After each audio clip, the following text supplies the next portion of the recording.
The first poem I would like to dedicate to language itself. Language says, before language stands a language. Language is traces stained by over there. Language says, listen, now. You listen, here was echo. Take silence and try to be silent. Take the words and try to speak. Beyond language, language is a wound from which the world flows and flows. Language says, is not. Is not. Language says, I. Language says, let's touch you. Let's speak you. Come on. Say you have said.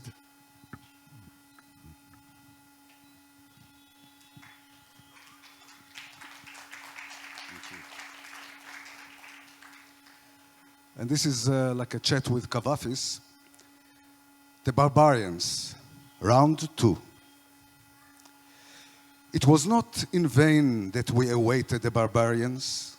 It was not in vain that we gathered in the city square. It was not in vain that our great ones put on their official robes and rehearsed their speeches for the event. It was not in vain that we smashed our temples and erected new ones to their gods. As proper, we burnt our books that have nothing in them for people like that. As the prophecy foretold, the barbarians came and took the keys to the city from the king's hand. But when they came, they wore the garments of the land, and their customs were the customs of the state. And when they commanded us in our own tongue, we no longer knew when the barbarians had come to us.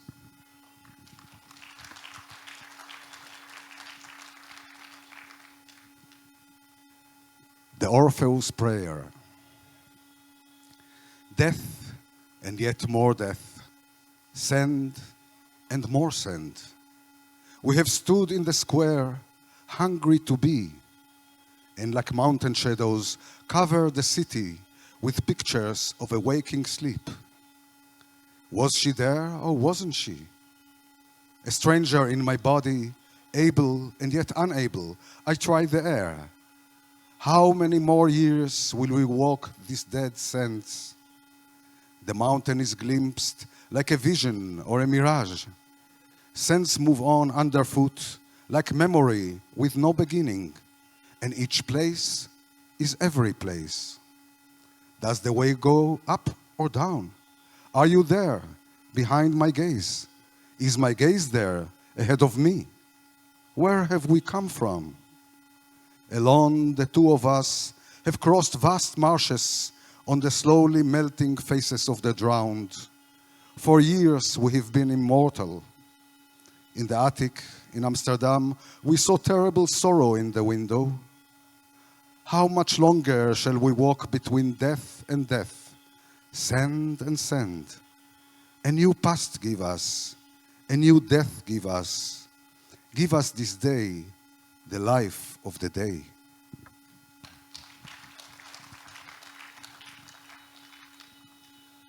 And the next poem I'll read you in both Hebrew and my tongue, and English. 7 שורות לזריחה. ואף על פי כן החיים, ואף על פי כן אהבה, ראו עוד נראה את שער הלב, נפקח אל עולם של תקווה. בשביליו שוב נפסע, על יופיו נתפלא, ורוחנו צלולה ושלווה. ראו עוד נראה את הבוקר עולה, את זריחת האדם הקרבה. 7 lines to sunrise. And despite it all, life. Despite it all, love will indeed see the heart gate open to a world of hope. In its path we will stride again, wondering at its beauty. Our spirits clear and peaceful will indeed see the rising morning, the coming sunrise of men.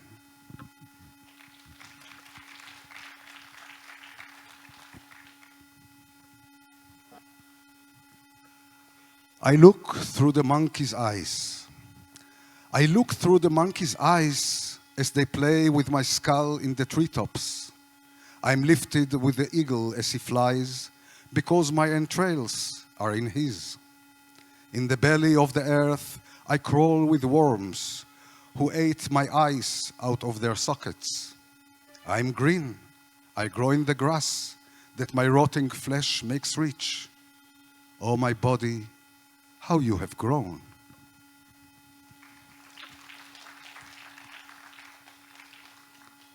By the temple. By the temple, Assad is begging bread. Abdallah is begging money. Nearby, among the booth of incense and charms, Mustafa is begging stars. Isa is begging love, stretching out their begging bowls, gaping. Mansoor is begging truth from every passerby. Jalal begs freedom. Omar, life. And he's begging nothing, yet no one gives him any. His begging bowl is filled with glances and stares, thought alms, word alms, air, fire, earth, kingdoms, elixirs, salvations. He turns his begging bowl upside down and empties it, yet it's still quite full. Dear self, he writes on it, fills it with wine to the brim and drinks up in one gulp. Ah, it's not empty. He smashes his bowl in one go, broken pieces, yet it seems to be now even fuller, multiplied. By the temple, Assad is begging flesh, Mustafa pebbles, and Omar walls. By him, by the temple, there is no temple. When I came to God, I came blind. I hear all around me the song of his longing, his growl, his sigh, his slaughtered lowing. I touched with my palms his leaves, his down, the breath of his mouth, his back still warm. When I came to God, I came naked, tainted by his smell, voice, and handprints. He was walking in the garden in the cool of the day. He was expelled, a fugitive and vagabond. When I came to God, I whispered to him, "Know yourself," and I hugged myself. When I came to God, I came alone. Thank you.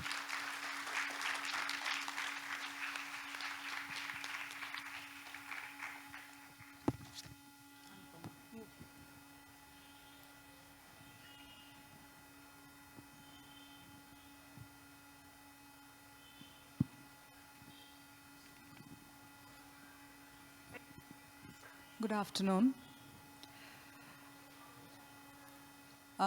These poems are from my forthcoming book of poems, Bitter Gourd. It should be out within a week.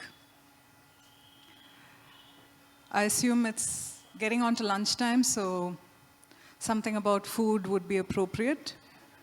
But this is my take on idlis and doshas. Planning dinner. There's batter in the fridge anyway, enough to last a week for two. Idlis are great, but too cumbersome.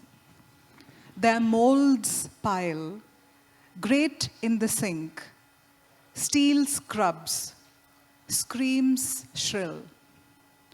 Soft mounds turn surly in the end.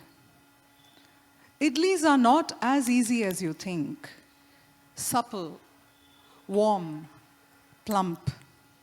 They soak up sambar, only if they ferment, as long as swear words that linger unsaid, unheard in the tap water, now gushing out loud. Loud enough for the neighbors to know it's idlis for dinner. So no idlis tonight. Let's settle for dosha. Let's go round and round. Leave a sizzle here, a dribble there. Crisp enough for you?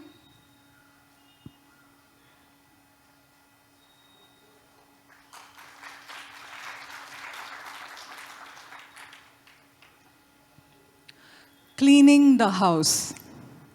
You must be thinking these poems are all about household chores. Cleaning the house. Saturdays are for cleaning and writing. I begin without map or warning, moving in circles, gathering dust and dirt. A week's cobweb, collecting more than spiders. Sometimes I return to the same spot, sweep under the dining table, pick up nothing. I sprinkle some dust. Floors need footprints. Furniture needs proof of life. So I wipe them clean, except for the coffee mug stains.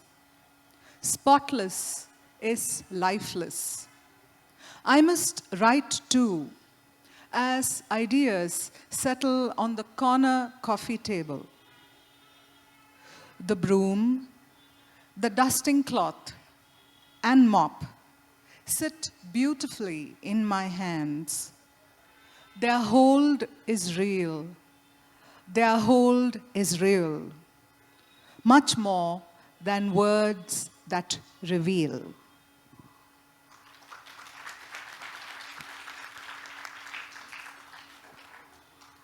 If all poetry is protest, if all poetry is protest, I protest poetry.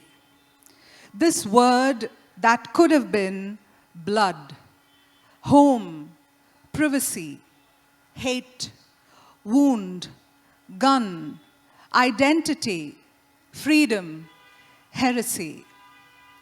I protest metaphors of love, dark alleyways where a woman could have been screaming dissent, tongue untied. If all poetry is protest, I protest ordinary longings, lines that could be wrinkles gathered over years of silence on a face I know well. I protest sentiment where should have been a question, why do I write?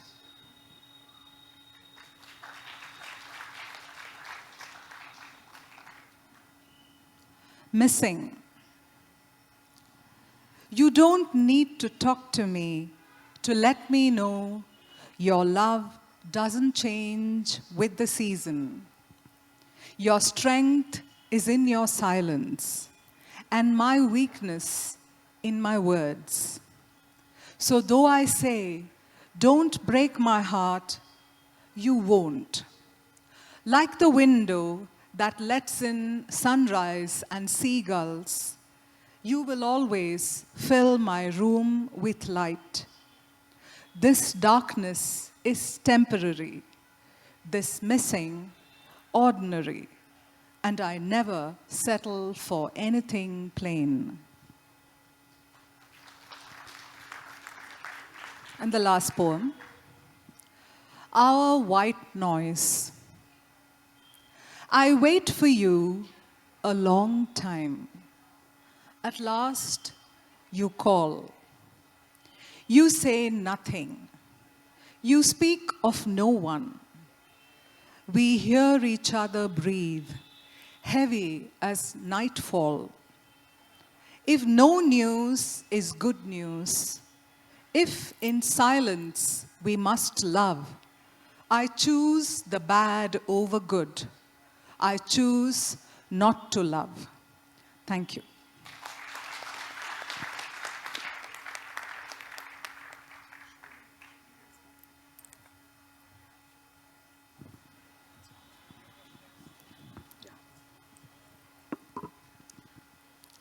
I'm Arundhathi Subramaniam, and I'd like to start with a poem about the city that I grew up in, the city that I'm constantly trying to escape from. And I want to dedicate this to Tejaswini and Fiona and Shabnam, who just shared a session a little while ago on this city, this maddening city. Bombay, Mumbai, Bombay, where I live. I live on a wedge of land, reclaimed from a tired ocean, somewhere at the edge of the universe. Greetings from the city of L'Oreal sunsets and diesel afternoons, deciduous with concrete, Botoxed with vanity. City of septic magenta hair clips, of garrulous sewers and tight-lipped taps, of 80s film tunes buzzing near the left temple, of ranting TV soaps and monsoon melodramas. City racked by hope and bulimia. City uncontained by movie screen and epigram. City condemned to unspool in an eternal hysteria of lurid nylon dream. City where you can drop off a swollen local and never be noticed. City where you're a part of every imli-soaked bhelpuri.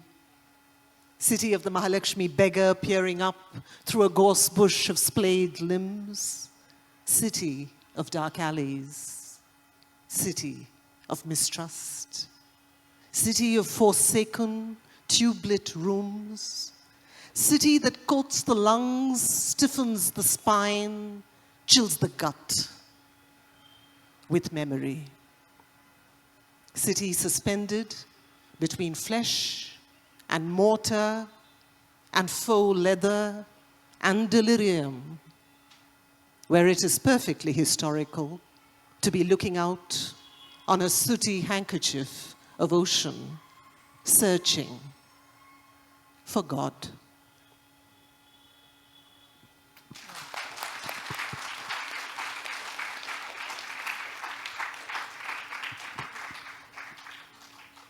Maybe it's because I live in a subcontinent that's always being reminded of its centuries-old heritage.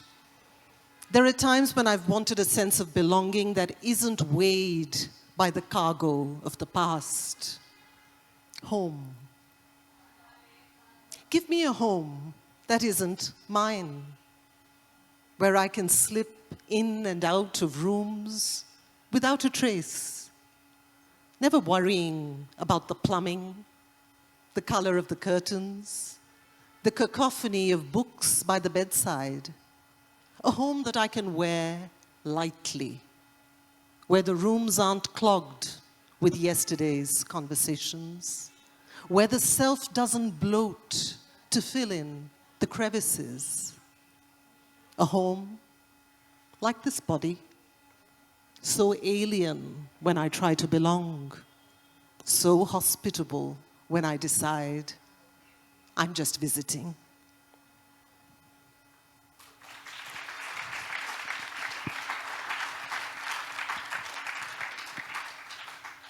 And I'll conclude with a poem that I haven't read for a long while.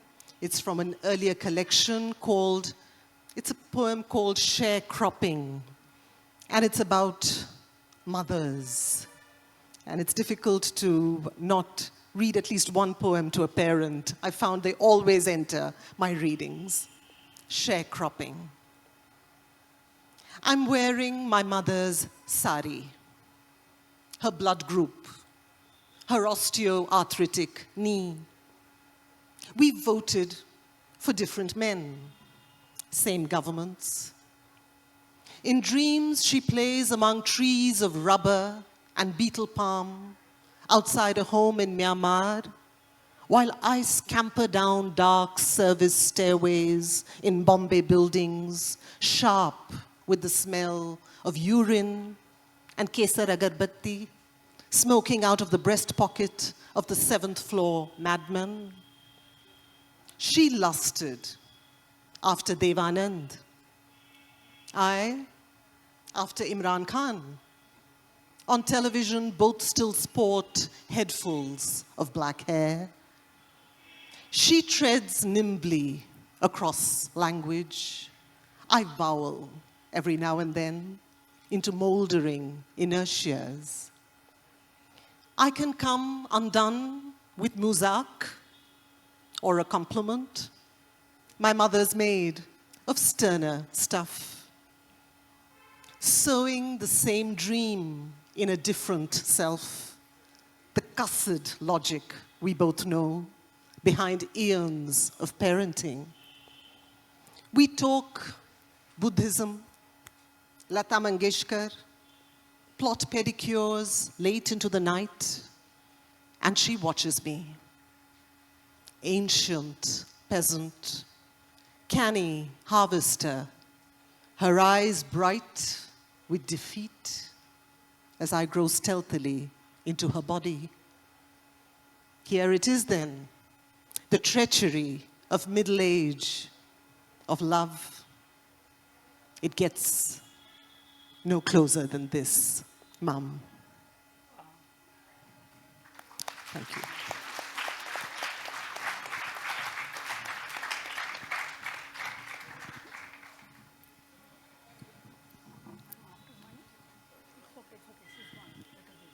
I will read from my translation of the poem Bhagavad Gita. My name is Mani Rao.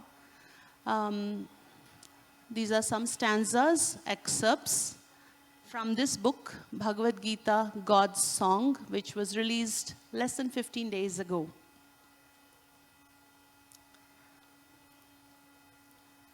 One point one. Dhritarashtra Uvacha. Dharmakshetre kurukshetre samavetaayuyutsavaha mamakaha pandavaschaiva kimakurvata sanjaya. Dharmakshetre kurukshetre samavetaayuyutsavaha mamakaha pandavaschaiva kimakurvata sanjaya. Dhritarashtra to Sanjaya. And when it came to that, might, right, face off, what happened? Who did what? Sanjaya to Dhritarashtra. Duryodhana took in the enemy lineup and said to Dronacharya, "No thanks to you, Professor. Trained by you, Drishtadyumna, chief of the other side, has put it together. A who's who of heroes, each a Bhim and Arjun. Yuyudhana, Virata, Drupada, Drishtaketu, Chekitana, and the king of Kashi, Purujit, Kunti Bhoj, Bulish, Saibhya, Yudhamanyu, Uttamauja, Abhimanyu, and the famous 5 sons of Draupadi. Not that we're less prepped. We've got Bhishma and Karna and Kripacharya and Ashwathama and Vikarna and the Somadatta sons and all sorts of weapons at their fingertips for my sake, their life on the line. And yet it's not enough. Our might guarded by Bhishma to their might guarded by Bhima. In every move, stick to your roles, keep your head, Bhishma safe. Grand Lion Bhishma bellowed, yeah, and blew his conch erupt. His troops took it up on drums and cymbals and trumpets. What a riot, until from a sleek chariot on 2 white steeds leapt unearthly sound, Krishna's Panchajanya and Arjuna's Devadatta, then Bhima's hungry Poundra, King Yudhishthira's victory call, Nakula's nice tone, Sahadeva's gem bloom, each announced himself unique. King of Kashi, Shikhandin, Drishtadyumna, Virata, unbeatable, Satyaki, Drupada, his sons-in-law, the 5 Pandavas, and power arm Abhimanyu revved, shook earth and sky, busted your sons' hearts. Armies all set, weapons about to clash under the hero Hanuman banner. Arjuna reached for his bow and paused. To Krishna, "Sir, Can we go to a vantage point between armies? Who's there to fight for evil, Duryodhana? Who's sweet on evil? Chariot parked in no man's land in front of Bhishma and Drona and all the chiefs. Arjuna said, see and saw.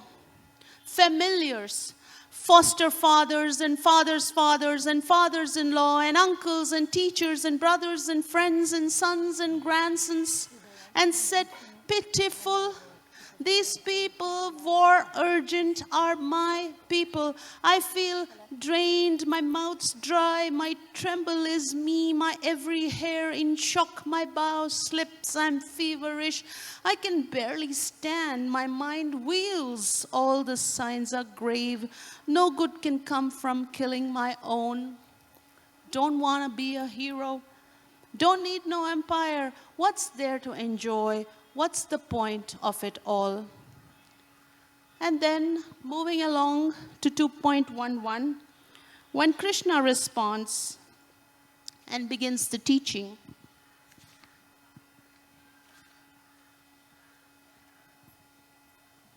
Shri Bhagavan Uvacha, Ashocyan Anvashocastvam Pragnavadamscha Bhashase Gatasun Agatasunscha Nanushocanti Panditaha. Krishna, nice speech, Arjuna, but the truly wise know better than to be sad over life that's gone or not. Life and death pass. I was never not and never won't be. You too, and them. You change in this body from child to adult and decrepit, and you change into another body again. Sensations, cold, heat, pleasure, pain. Sensations are mortal, they come and go. Stay unruffled for immortality. By them get ready for immortality. If it isn't, it isn't. If it isn't true, it isn't real.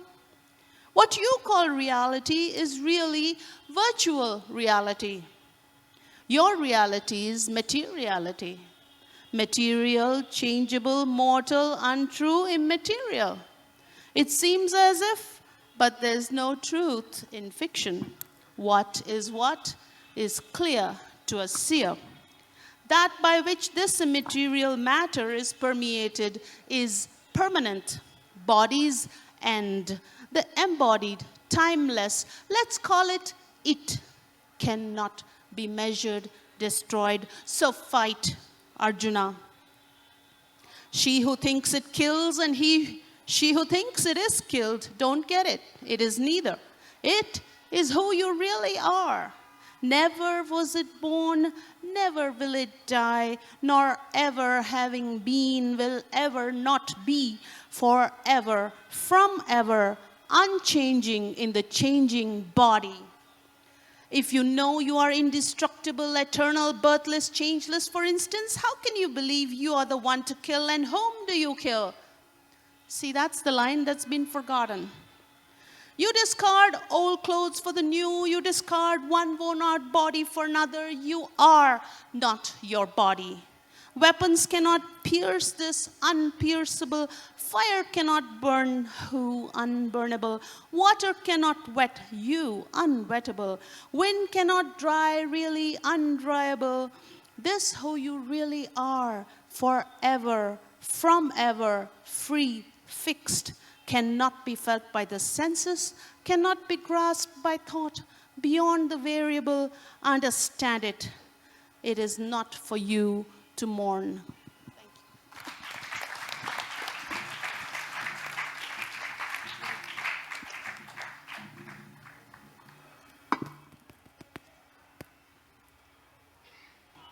Am I audible?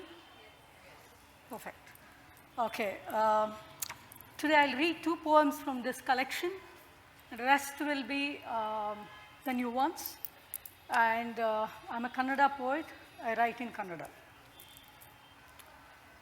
ಶಬ್ದಗಳು ಶಬ್ದಗಳು ಯಾತಕ್ಕೆ ಹೀಗೆ ಕಪ್ಪು ತುಂತುರು ಹನಿ ಬಿಳಿಯ ಅವಕಾಶಕ್ಕೆ ಕೊಟ್ಟ ರೂಪ ಶಬ್ದಗಳು ಶಬ್ದಗಳು ಯಾತಕ್ಕೆ ಹೀಗೆ ಕೇಳುವುದಿಲ್ಲ ಕಾಣುತ್ತವೆ, ಶಬ್ದಗಳು ಕಾಣದವು ಕೇಳುತ್ತವೆ.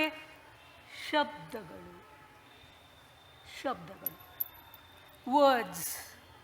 Why are words like this black drizzly drop on a form of white space? Why are words like this? Visible but mute, the invisible heard. Why are words like this? Translated by Chitra Panikar with me.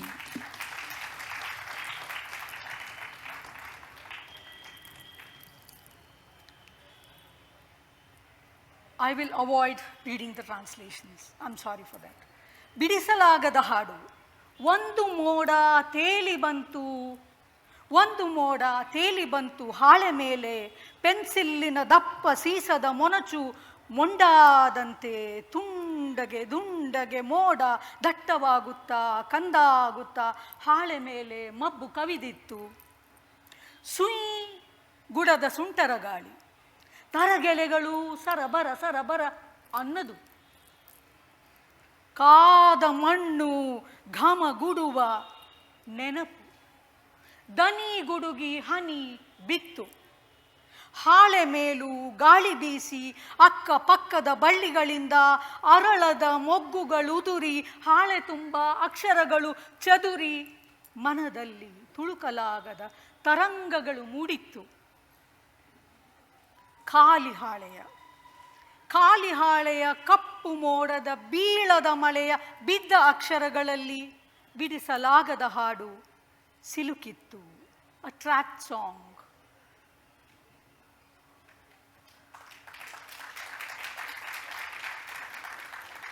Kadu.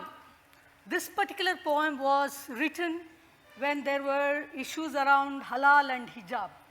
This was a reaction to that. ಕಾಡು, ನನ್ನೊಳಗೊಂದು ಕಾಡು, ದಟ್ಟ ಗಿಡ ಮರ ಬಳ್ಳಿ ಹಬ್ಬಿಕೊಂಡು ಹಗಲಲ್ಲೂ ಕತ್ತಲು ಹರಡಿ ಕುರುಡಾಗಿಸುತ್ತದೆ ಕಾಲು ದಾರಿಗಳ. ಕಣ್ಣಿಗೆ ಕಾಣದ ಜನಗಳು ಹಾದಿ ಹುಡುಕುತ್ತಾರೆ, ಎಡವಿ ತಡವರಿಸಿ ಓಡಾಡುತ್ತಾರೆ, ಅಡಗಿಕೊಳ್ಳುತ್ತಾರೆ, ಹುಡುಕುತ್ತಲೇ ಇರುತ್ತಾರೆ ಕಾಣದ ಅದೇನೇನನ್ನು. ಅರಚುತ್ತಾರೆ, ಕಿರುಚುತ್ತಾರೆ, ಸದ್ದೇ ಮಾಡದೆ. ಅರಚುತ್ತಾರೆ, ಕಿರುಚುತ್ತಾರೆ, ಸದ್ದೇ ಮಾಡದೆ, ಅಲ್ಲಲ್ಲಿ ಅಪರೂಪ ಕರಳುವ ಆಸೆ ಹೂಗಳ ಕೊಯ್ದು ಮುಡಿದು ಕಿವಿಯ ಮೇಲಿಟ್ಟುಕೊಂಡು ಭಜನೆ ಮಾಡುತ್ತಾ ಜಾತಿ ನೀತಿ ನುಡಿಯುವವರು ಕೊರಳ ಹಿಸುಕಿ ಕಚಕ್ ಅಂತ ಕರುಣೆ ತೋರುತ್ತಾರೆ. ಕತ್ತಲಾವರಿಸೋಲ್ಲ ಇಲ್ಲಿ, ಈ ಕತ್ತಲಲ್ಲಿ ಕಾಣುವುದೆಲ್ಲ ಕಲ್ಪಿತ ಕಾಣ್ಕೆಯ ಅಗೋಚರ ಹೊಗೆ ಹಗರಣದ ಧಗೆ. ಈ ಕಾಡ ಕತ್ತಲ ಕೀಟಲೆ ತಡೆಯಲಾಗದೆ ನಾನೀಗ ಸೂರ್ಯನನ್ನು ನುಂಗಿದ್ದೇನೆ, ಕಡಲ ಕುಡಿದಿದ್ದೇನೆ, ಸೂರ್ಯನನ್ನ ನುಂಗಿದ್ದೇನೆ. ಈ ಕಾಡ ಕತ್ತಲ ಕೀಟಲೆ ತಡೆಯಲಾಗದೆ. ಕಾಡು, ಕತ್ತಲು, ಕಳೆದು ಹೋಗುವ ಕಾಲ್ದಾರಿಗಳು, ದಿಕ್ಕು ದೆಸೆ ಹುಡುಕುತ್ತ ತಾರಾಡುವ ಜನ, ಕಾಡೋ ಕಟುಕರು ಈಗ ಈ ನೆಲದುದ್ದಕ್ಕೂ ಹರಡಿಕೊಂಡಿದ್ದಾರೆ. ಕಾಡೋ ಕಟುಕರು ಈ ನೆಲದುದ್ದಕ್ಕೂ ಹರಡಿಕೊಂಡಿದ್ದಾರೆ. ಅರಳುವ ಹೂವ ಕೊಯ್ಯೋ ಹಲಾಲ್ಕೋರರು ಚಂದ್ರನ ಬೆನ್ನಟ್ಟಿ ಹೊರಟಿದ್ದಾರೆ. ಸೂರ್ಯನ ದಾರಿ ಕಾಯುತ್ತಾ, ಅವನು ಮುಳುಗುವ ಕಡಲ ತಡಿಯ ಹುಡುಕುತ್ತಾ, ಮೋಡಗಳ ಮರೆಯಲ್ಲಿ ಹಾಸು ಹೊಕ್ಕು ಒಂದೇ ಸಮ ಓಡುತ್ತಿರುವ ಚಂದ್ರ ಬೆಳಕ ಚೆಲ್ಲುತ್ತಾನೆ ಆಗಾಗ. ಕೈಗೆಟುಕದಿದ್ದರೂ ಚಂದ್ರನ್ನ ಸೆರೆ ಹಿಡುವ ತರಾತುರಿಯಲ್ಲಿ ಈ ಜಾತಿವಂತರು, ಕೈಗೆಟುಕದಿದ್ದರೂ ಚಂದ್ರನ್ನ ಸೆರೆ ಹಿಡಿಯುವ ತರಾತುರಿಯಲ್ಲಿರುವ ಈ ಜಾತಿವಂತರಿಗೆ ತಮ್ಮನ್ನು ಕತ್ತಲು ನುಂಗಿದೆ ಅನ್ನುವುದು ಇನ್ನೂ ಗೊತ್ತಿಲ್ಲ. ಕಾಡು, ಕತ್ತಲು, ಕಾಲ್ದಾರಿಗಳು ಖಚಕ್ಕಂತ ಕೊಯ್ಯೋ ಇವರಿಗೆ ಗೊತ್ತಿಲ್ಲ ಕತ್ತಲು ತಮ್ಮನ್ನು ನುಂಗಿದೆ ಎಂದು.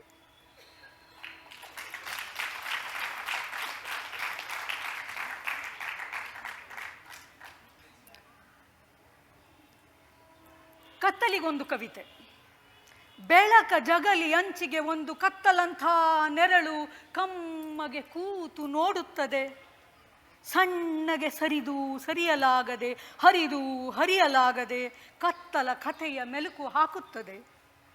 ಕಪ್ಪು ಕತ್ತಲಲ್ಲಿ ಹಾಗೆ ಇಲ್ಲ, ಧಗೆ ಇಲ್ಲ, ಇಲ್ಲ ಅವರು ಇವರು ನಾವು ನೀವು. ನಿದ್ದೆಗೂ ಎಚ್ಚರಕ್ಕೂ ನಡುವೆ ಕಾಲುದಾರಿಯ ತುಂಬ ಕನಸುಗಳು, ಕಾಲುದಾರಿಯ ತುಂಬ ಕನಸುಗಳು, ಅರಳರಳಿ ಗಳಿಗೆ ಗಳಿಗೆಗೊಂದೊಂದು ಹೊಸ ಲೋಕ. ಬೆಳಕಿನೂರಿಂದ ನಡೆದು ಬಂದ ನೆರಳುಗಳು ಕತ್ತಲಲ್ಲಿ ತಮ್ಮ ರೂಪು ರೇಷೆ ಕಳಕೊಂಡು ಧಗೆ ಹಗೆ ಕಳಚಿಟ್ಟು ನೀರಿಗೆ ನೀರು ಬೆರೆತಂತೆ ಒಂದರಲ್ಲೊಂದು ಬೆರೆತು ಕರಗಿ ಕರಗಿ ಕತ್ತಲಲ್ಲಿ ಕತ್ತಲಾಗಿ ಹರಿಯುತ್ತವೆ. ಕೈ ಬೆಸೆಯಲು ಕತ್ತಲಿಗೆ ಕೈಗಳಿಲ್ಲ, ಮುತ್ತಿಡಲು ತುಟಿಗಳಿಲ್ಲ, ಯೋನಿಗಳಿಲ್ಲ, ಲಿಂಗಗಳಿಲ್ಲ. ದೇಹಗಳೆಲ್ಲ ಕರಗಿ ಕತ್ತಲಲ್ಲಿ ನಿರಾಕಾರಕ್ಕೆ ಬೆಸೆದ ನಿರಾಕಾರದ ಇರವು ಮಾತ್ರ ಕಪ್ಪಗೆ ಹರಡುತ್ತದೆ. ಕತ್ತಲಾಚೆ, ಕತ್ತಲಾಚೆಗೆ ಕಾಲಿಟ್ಟದ್ದೇ ತಡ, ಕತ್ತಲಾಚೆಗೆ ಕಾಲಿಟ್ಟದ್ದೇ ತಡ.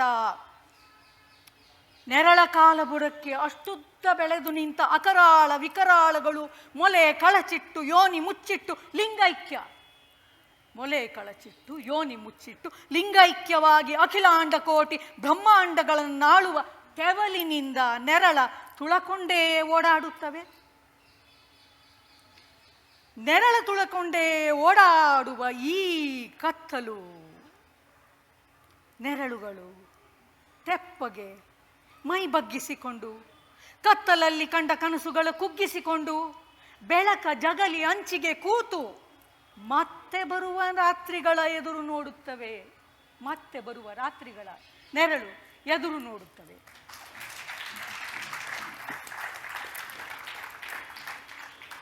And the last poem was written actually when I lost my mother. The next day, the whole night, I was just sitting there without switching on the lights. I was just sitting there, and it was morning. After this, I wrote this poem. ಇಂದು ರಾತ್ರಿ, ಇಂದು ರಾತ್ರಿ ಕತ್ತಲಿಗೂ ಕತ್ತಲೆನಿಸುವಷ್ಟು ಮನಸ್ಸಿನ ತುಂಬ ಕಗ್ಗತ್ತಲು. ಮಿಣಿ ಮಿಣಿ ಮೇಣದ ಬತ್ತಿಯ ಬೆಳಕು ಕಣ್ಣ ಕುಕ್ಕುತ್ತಿದೆ. ಉಫೆಂದರೆ ಗಾಳಿಯಲ್ಲಿ ಆರಿದ್ದು ಆಕಾಶದ ನಕ್ಷತ್ರಗಳು. ಸುರಿಯದೆ ಸರಿಯದೆ ಉಳಿದಿದ್ದು ಕಾರ್ಮೋಡಗಳು. ಕೈ ಬೀಸಿ ಬಾಚಿಕೊಂಡರೆ ಸಿಕ್ಕಿದ್ದು ಅಷ್ಟು ಅಳು ಇಷ್ಟು ನಗು ಇನ್ನಷ್ಟು ದುಗುಡ ದುಮ್ಮಾನಗಳು. ಇಂದು ರಾತ್ರಿ, ಇಂದು ರಾತ್ರಿ ಕಟ್ಟಿಕೊಂಡ ರೆಕ್ಕೆ ಪುಕ್ಕ ಕಿತ್ತಿಟ್ಟು ಕುಕ್ಕರು ಕೂತ ಬಯಕೆಗಳು. ಇಂದು ರಾತ್ರಿ ಕಣ್ಣೊಳಗೆ ಕಡಲು, ಇಂದು ರಾತ್ರಿ ಕಣ್ಣೊಳಗೆ ಕಡಲು. ಎದೆಯೊಳಗೆ ಭೋರ್ಗರೆತ ಆಲೆ ಆಲೆ ಹುಟ್ಟು ಹಾಕಿ ಹೊರಟ ನೆನಪುಗಳಿಗೆ ದಿಕ್ಕು ತಪ್ಪಿದೆ ಕತ್ತಲಲ್ಲಿ. ಇಂದು ರಾತ್ರಿ, ಇಂದು ರಾತ್ರಿ ಕತ್ತಲು ಉಸಿರಾಡುತ್ತಿದೆ. ಭೂಮಿಯೊಳಗಿನ ಬೆಚ್ಚಗಿನ ಕಾವಿನಂತೆ ನನ್ನ ನೋವುಗಳನ್ನು ತನ್ನೊಳಗೆ ಹರಡಿಕೊಂಡಿದೆ. ಇಂದು ರಾತ್ರಿ, ಇಂದು ರಾತ್ರಿ ಹೃದಯದಾಳ ಮನದಾಳ ಪಾತಾಳ ತಳ ಗಗನ ಮಂಡಲ. ಹೃದಯದಾಳ ಮನದಾಳ ಆಳ ಪಾತಾಳ ತಳ ತಳ ಗಗನ ಮಂಡಲ. ಗಗನ ಮಂಡಲದ ಉದ್ದಗಲಕ್ಕೂ ಕೈ ಬೀಸಿಕೊಂಡು ತಡಕಾಡುತ್ತಿದ್ದೇನೆ ಕತ್ತಲನ್ನೇ. ಇಂದು ರಾತ್ರಿ, ಇಂದು ರಾತ್ರಿ ಕತ್ತಲಿಗೂ ಕತ್ತಲೆನಿಸುವಷ್ಟು ಮನಸ್ಸಿನ ತುಂಬ ಕಗ್ಗತ್ತಲು. ಇಂದು ರಾತ್ರಿ, ಇಂದು ರಾತ್ರಿ ಜೋಪಾನವಾಗಿ ಕೂಡಿಟ್ಟಿದ್ದ ಈ ಕತ್ತಲ ಖಜಾನೆಯಿಂದ ಕಳಕೊಂಡದ್ದು ಅದೇನೋ ಕಡೆಗೂ ತಿಳಿಯುತ್ತಿಲ್ಲ. ಇಂದು ರಾತ್ರಿ, ಇಂದು ರಾತ್ರಿ ಮನಸ್ಸಿನ ತುಂಬ ಕಗ್ಗತ್ತಲು. ಇಂದು ರಾತ್ರಿ ಮಿಣಿ ಮಿಣಿ ಮೇಣದ ಬತ್ತಿಯ ಬೆಳಕು ಕಣ್ಣ ಕುಕ್ಕುತ್ತಿದೆ. ಇಂದು ರಾತ್ರಿ. Thank you.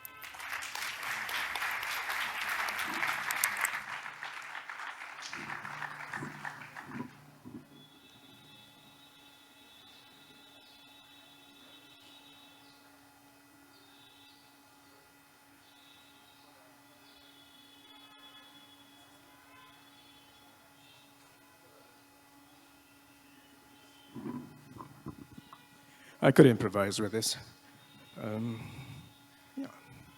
Hi, I'm Ranjit, Hoskote, and I'm going to read from a new book called Ice Light. And I'll begin with the poem that opens the book. It's called Tayset, which some of you will recognize as a musical instruction that calls for a pause. So I thought it might be amusing to open a book with an instruction that suggests that you might want to keep quiet. Tayset. She stood under a drizzle of copper leaves, mouth opened in a hymn of praise, voice Tayset. Only the chirping of sparrows heard on the terrace above the sleeping town.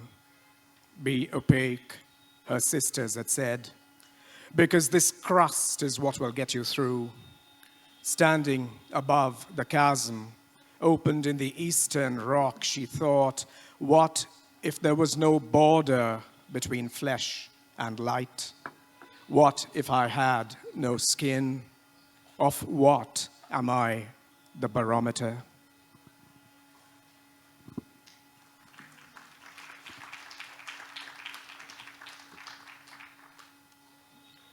I'm going to move to another poem called All Gods Travel, which is actually for Arundhathi and comes out of a long-standing, ongoing conversation.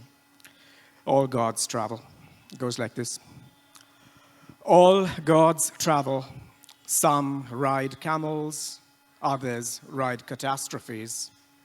Some shimmer along a pealing bell, others chase tow trucks, taking turns to ball their fists or stick their tongues out. Some hide in your sleeves or become spiders at nightfall. And some remember they were packed into camphor-scented chests carried across rivers, bridging bloated days and shivering nights until they pressed down on the cart to call halt.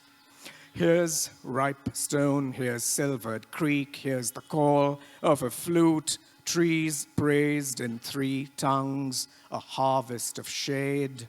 All gods travel, but when we want them to stay, some turn their backs on us, pat an aging dog on the head, and look out to sea.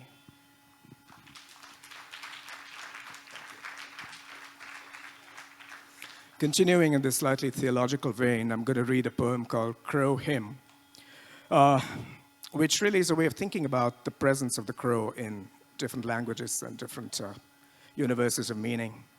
So you'll find the crow referred to in different languages as we go along, like this. Kreha, call out to the unknown God whose shrine is this sentence. Call him to feast on our ancestors who crossed the bridge into night. Kaf, kaf, kaf, kaf. This entrailed sentence in what half-cindered words? Gagava, sing to us of the gold wings you sighted through the rain of ash. Sing to us of lovers taken away in chains to feed their sweat to jute and sugarcane. Kaf, kaf, kaf, kaf, kaf. This rain of cinders, shards, shrapnel in what river-smoothed script? Krar. Bring us in whispers news from all corners of the world. Bring us in glass jars storms from all quarters of the mind. Bring us in treble chains the guardians of the forests we're about to torch with megaphones. Kaf, kaf, kaf, kaf, kaf. These storms in which you sing black-feathered hymns in what scorched and strangled voice? And I'll close with 2 poems that have to do with Kashmir, which, as some of you know, has very strong significance for me for ancestral and for political reasons. This is a poem called Lesson, and it is for a young Kashmiri poet and scholar called Asya Zahoor. Refers to recent events which you're all familiar with. Lesson. The professor warned us not to say a word. He turned to the blackboard and drew a line through our country with his screeching chalk. Wrote 2 names to identify its broken parts. From today, he said, you can forget your flag, leave your spoken language at home. The wind rattled the classroom windows, though he'd forgotten to chain it to the bent willow.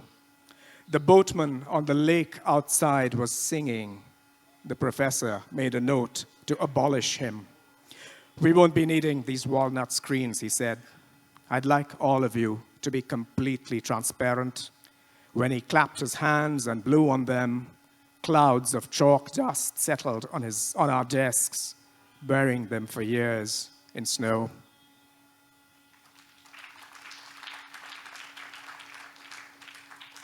And this last one is called Peshachi. It refers to a non-language, a language that people thought existed. It was the ancestral language of Kashmiri. It's a fiction. It literally means the language of ghosts. But I thought it was a particular kind of way of thinking about what happens to people who are prevented from speaking or thinking or communicating.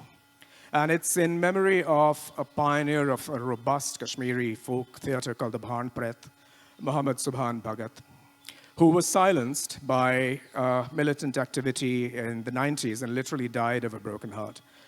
Peshachi for Muhammad Subhan Bhagat.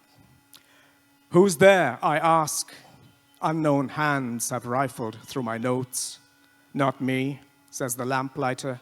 I can't read the language of ghosts. Pausing in their lullabies, the village women tell me no one's home. They've gone to hunt or be hunted, wearing the iron shrouds of ghosts.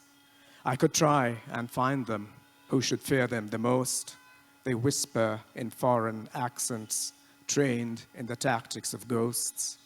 Our grandfather sits alone. Around his fire, deer, bears, wolves listen as he sings into the dark, doing the treble voices of ghosts. They'll need more fur, more teeth, more claws to act on his boasts. He calls up battle, flight, and death, the circular memories of ghosts. In gusts, bursts, and torrents, Granadhya's stories will flood the ocean. He chants in a forgotten tongue, growling the vowels of ghosts. His words sound like nothing that guests have ever spoken to hosts. This is the language of my people, the language of living ghosts. Thank you for your attention.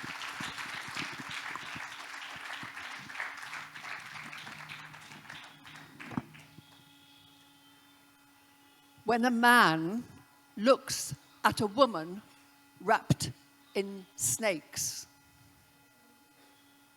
the first snake lifts its head from her crown like the top jewel of a tiara, slithers down cheek and breast to a knotted fist above her belly, where the second snake joins in, looping down in a parabola, turning above her vulva to follow the intimate shaping uterus, vagina, fallopian tubes, as if whoever is manufacturing her knows that everything female, outside and in, is ripple and flow, and curves on upwards, cupping her breast like the edge trim of a bolero, folding its tail over her ear. The third snake, the longest, hangs down her back like a lariat in the rough shape of Africa. She is holding its head, folding her thumb, no fear of a bite, over the neck behind the skull. The dappled body flows along her arms like the twisted horn handle of a knife. The tail coils round her wrist. She bends her fingers. It cannot escape. She is an expert in control. It cannot escape. She is holding out her arms as if in display. There is a lot of as if. He strokes the iridescent glaze like touching a peeled fleck of sky dulled by the crusting of earth. Here she is, reaching out to offer the miraculous revelation. His faith in a single great mother goddess is a cry he has kept inside him all his life.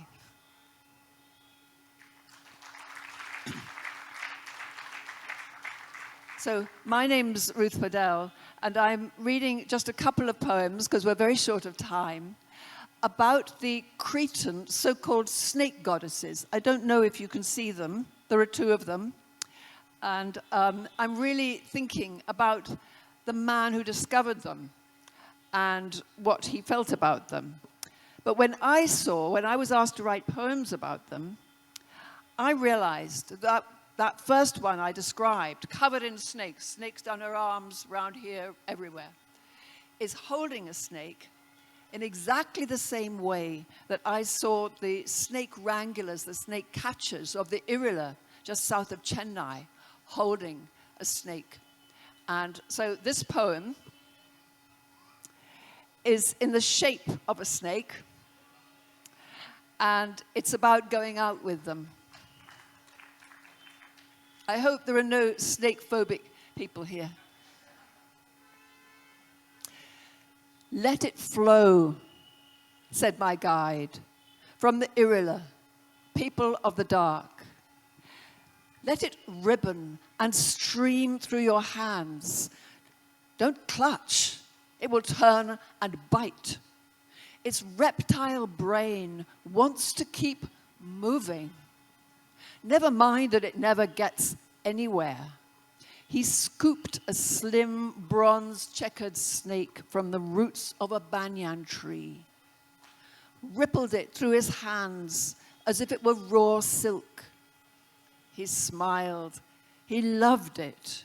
He poured it like a sleeve of gold into my hands. It felt heavier than I expected, a smooth thread of almost warm steel, flowing, searching, like the memory of a lost relationship with the earth, but so calm. So I'll leave it there. Thank you.